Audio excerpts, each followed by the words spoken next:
Здравствуйте, друзья! Стихия не знает отдыха. Она обрушилась сразу на несколько континентов. То, что сейчас происходит на Земле, пугает и восхищает одновременно. Природа будто ожила и проявляет всю свою мощь. Давайте посмотрим, что принес этот день. Сильный снегопад, обрушившийся на столицу Казахстана, привел к транспортным затруднениям и перебоям на дорогах. Коммунальные службы города были переведены на усиленный режим работы. Только в ночь на 7 ноября на полигоны было вывезено более 13 тысяч кубометров снега. Непогода вызвала проблемы не только в черте города, но и на выездах из него. Трасса Астана-Павлодар была временно закрыта для движения всех видов транспорта из-за гололеда, снега и плохой видимости, что привело к образованию затора на выезде из столицы. Ограничение движения было введено на участке с 16 по 200 километра автодороги. По данным синоптиков, снегопады в Астане не закончились, выпадение снега ожидается в течение нескольких ближайших дней. Власти и экстренные службы призывают водителей быть предельно внимательными на дорогах, соблюдать скоростной режим и по возможности воздержаться от дальних поездок.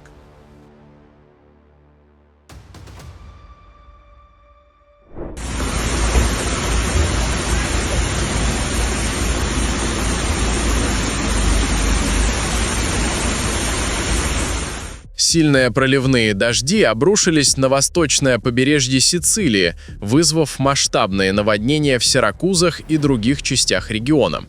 Национальное метеоагентство Италии выпустило оранжевое погодное предупреждение. За час выпало до 30-40 мм осадков. За короткое время улицы города превратились в реки. Под водой оказались дороги, подземные переходы и первые этажи зданий. Пожарные команды провели десятки операций по откачке воды и оказанию помощи застрявшим водителям. Власти приняли решение о закрытии школ в Сиракузах и Катании. Жителям рекомендовали оставаться дома. Метеорологи предупреждают, что в регионе сохраняется риск новых наводнений и оползней, поскольку погодные условия остаются нестабильными.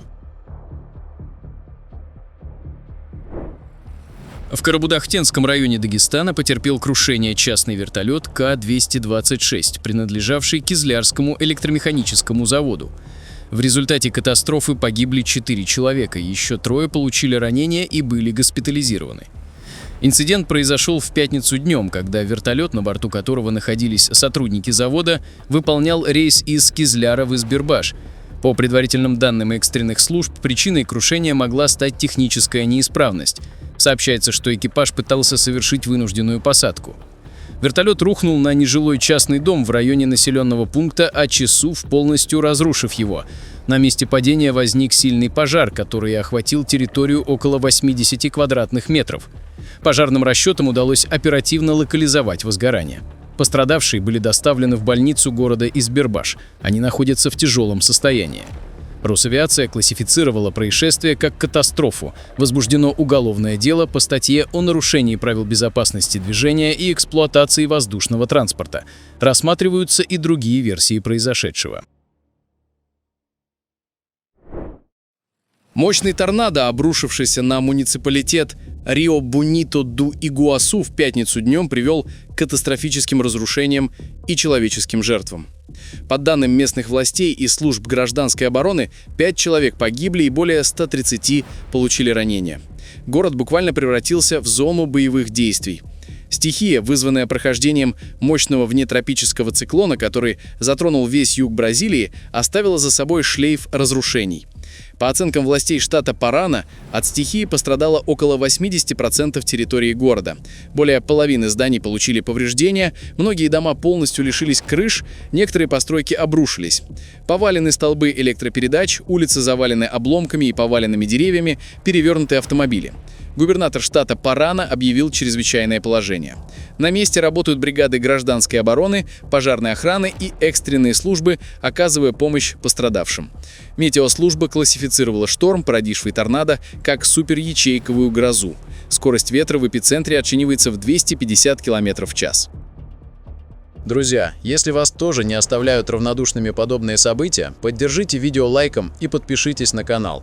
Напишите в комментариях о том, что происходит в вашем регионе. Обильный снегопад, обрушившийся на Хабаровск, привел к транспортному коллапсу в городе. Утром в пятницу уровень пробок достиг максимальных 10 баллов. Несмотря на то, что по данным городской метеостанции за ночь выпало всего 2 мм осадков, днем снег продолжился, а сочетание осадков и гололеда создало критическую ситуацию на дорогах. Самый крупный транспортный затор утром возник на улице Краснореченской в сторону центра города. В некоторых районах движение автобусов было парализовано из-за гололеда и невозможности преодолеть подъемы. Также сообщалось о нескольких массовых авариях. Коммунальные службы города продолжают ликвидировать последствия снегопада. Жителям и водителям рекомендовано соблюдать максимальную осторожность, по возможности избегать поездок на личном транспорте и учитывать сложные дорожные условия в регионе.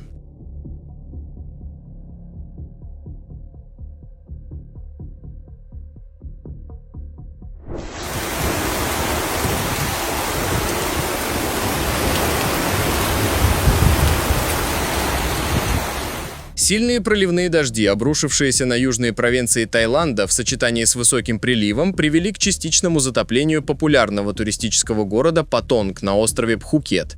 В результате разгула стихии улицы города оказались под водой, движение транспорта было временно парализовано. Вода проникла в магазины и жилые дома, нанеся значительный материальный ущерб. По данным метеодепартамента Таиланда, причиной стихии стало усиление юго-западного муссона, а также влияние отдаленного тропического шторма, проходившего над Южно-Китайским морем.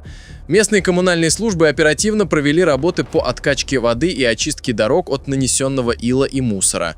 Сейчас уровень воды продолжает снижаться, ситуация начала в пострадавшем регионе стабилизироваться. О пострадавших жителях и туристах не сообщается.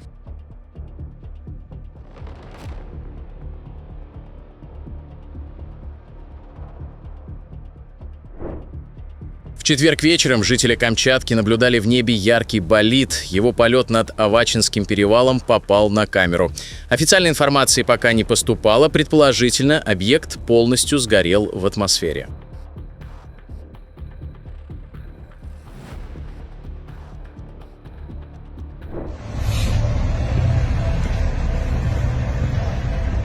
Сильный ливень обрушился на португальский город Авейру и прилегающие районы, вызвав внезапное наводнение из-за переполнения каналов и рек. Интенсивность осадков составила 30-40 мм в час, вода хлынула в низины, усиленная приливом в лагуне Риа-де-Авейру. В районах Арадос и Бейра-Мар уровень воды поднялся на 50-80 см. Серьезно пострадала спортивная инфраструктура, футбольное поле с синтетическим покрытием и павильон спортивного клуба Бом-Сусесо ушли под воду на 1-1,5 метра. Также была затоплена промышленная зона Табейра и ключевые улицы города. Из опасных зон было эвакуировано более 50 человек. Для размещения жителей были развернуты временные убежища в местных школах. В соседнем муниципалитете Ильяво из-за перелива реки Боко была закрыта дорога между Гафане Боа-Ора и Гафане де Акен. Власти Авейру объявили оранжевый уровень тревоги, направив коммунальные и экстренные службы на ликвидацию последствий непогоды. Метеорологи предупреждают, что хотя интенсивность осадков ослабнет, риск подтоплений в лагуне сохраняется. Жителям рекомендовано избегать низины и затопленные районы. Столица Синьцзян-Уйгурского автономного района Китая, город Урумчи, оказался во власти мощной метели. 6 ноября здесь выпало рекордное количество осадков – 35,6 мм за сутки, что стало наивысшим показателем за всю историю наблюдений в ноябре. Глубина снежного покрова в городе достигла 20 сантиметров. По данным регионального метеорологического управления, метель охватила большую часть северо-запада страны, вызвав сильные снегопады и дожди на 538 метеостанциях Синьцзяна. В 77 районах были зафиксированы условия, соответствующие критериям метели. Снегопад в регионе продолжается, вызывая серьезные последствия. Движение по ряду ключевых автомагистралей частично или полностью перекрыто. Железнодорожное сообщение между Урумчи и Карлой отменено. Власти региона мобилизовали коммунальные службы для расчистки дорог и устранения последствий стихии, призывая жителей по возможности оставаться дома и избегать поездок.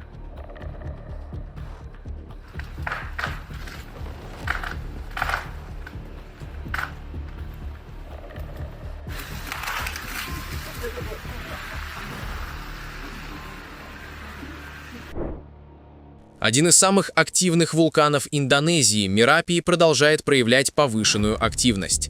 В течение 7 ноября из его кратера неоднократно наблюдался сход раскаленных потоков лавы. Уровень опасности вулкана остается на 3-м уровне из 4 возможных, установленном еще в ноябре 2020 года.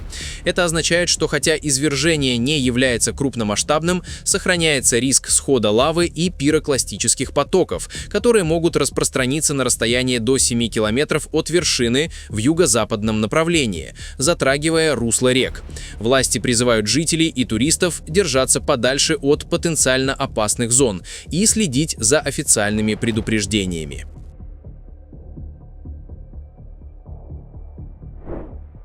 Сильные проливные дожди, вызванные циклоном Монта, обрушились на Индию. Деревня Калаттуру и прилегающие к ней населенные пункты в округе Тирупати оказались в эпицентре сильнейшего наводнения после того, как дамба Королевский пруд не выдержала напора воды и дала трещину. Вода стремительно хлынула в близлежащие деревни Патапалем, Пуди и Раджула-Кандрига. Около 500 домов оказались затопленными. Спасаясь от бурных потоков, люди забирались на крыши своих домов. К счастью, сообщений о человеческих жертвах не поступало. Большинство жителей успели подняться на возвышенности, других эвакуировали спасатели. К сожалению, огромное количество скота и имущества унесло водой. Сотни гектаров сельскохозяйственных угодий с посевами риса, чили и овощей были уничтожены. Местные жители сообщают, что ранее неоднократно предупреждали о ветхом состоянии дамбы, которую, по их словам, не ремонтировали должным образом с 2019 года. После прорыва дамбы вода ушла в нижележащее водохранилище Каланги, уровень воды в котором значительно поднялся, что потребовало от властей открыть затворы для сброса воды. В свою очередь, это несет риски для жителей прибрежных районов, находящихся ниже по течению.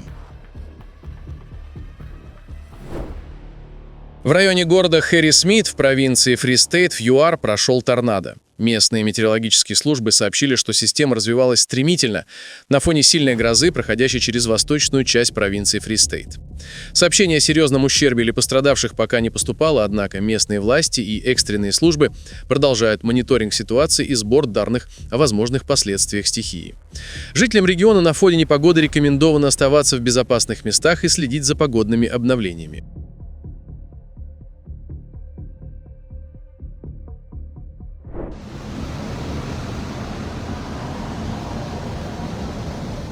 Северные регионы Перу пострадали от сильных проливных дождей, которые вызвали масштабные наводнения, оползни и разрушение инфраструктуры.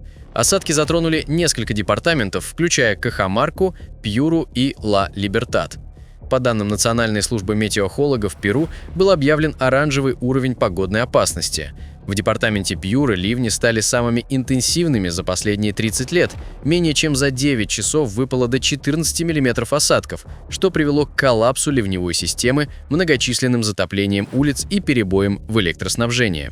В регионе Кахамарка сильные ливни сопровождались грозами и градом. Хлынувшие потоки воды затопили дома и дворы. В провинциях Хаэн и Селиндин повреждено 18 домов. В провинции Чота из-за обильных осадков в горных районах сошли оползни и селевые потоки. Участок дороги Кочабамба-Лахас из-за размыва дорожного полотна и образования трещин стал временно непроходимым. Власти Перу направили тяжелую технику для расчистки основных дорог и восстановления сообщения с пострадавшими районами.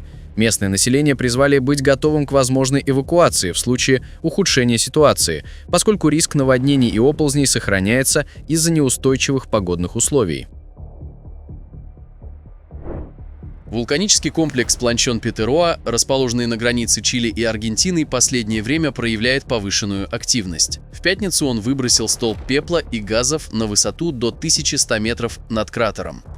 Как сообщила Национальная служба геологии и горнодобычи Чили, облако пепла распространилось в юго-юго-восточном направлении, частично затронув аргентинскую провинцию Мендоса.